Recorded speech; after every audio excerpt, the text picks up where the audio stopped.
Се повлекува ли скопскиот градоначалник Петре Шилегов од намерата да ја урне универзалната сала за да гради парк? Откако јавноста жестоко го нападна, тој денеска се правдаше пред новинарите. Конкурсот што градот го објавил за изградба на парк со летна сцена на местото на универзалната сала не бил конечно решение, вели Шилегов, туку предлог идеја за која ќе дебатирале со стручната јавност.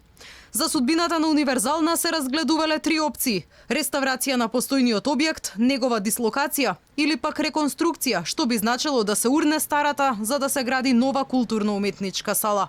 Конечната одлука, вели, ќе ја донеле граѓаните на референдум. Мораме сите овие опции до крајност да ги разработиме за да го најдеме најоптималното решение.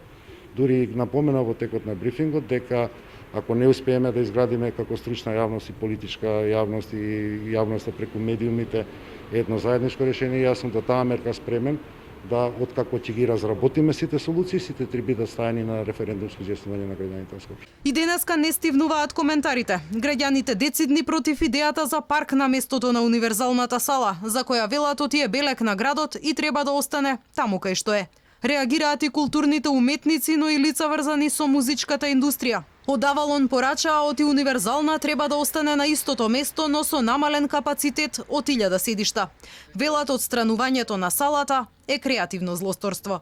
Кога мене Петре Шилегов, кој ми е пријател и кој што е градско дете и за кој што сум сигурен дека ќе ретерира сега од кога ги виде реакциите, тоа што јас би направил, еве рецимо бесплатен совет од $1.000.000 им давам, е да се реновира салата, ваква каква што е, али да се смали капацитетот од 1500, да се направи на 1000, за да се отвори поголем простор и во фоајето да се направи као одреден музејски простор и сите генерации да знаат дека во таа сала биле и Брайан Фери, и Дейвид Бърни, Рей Чарлс, и Тоше дека имал 5 концерти.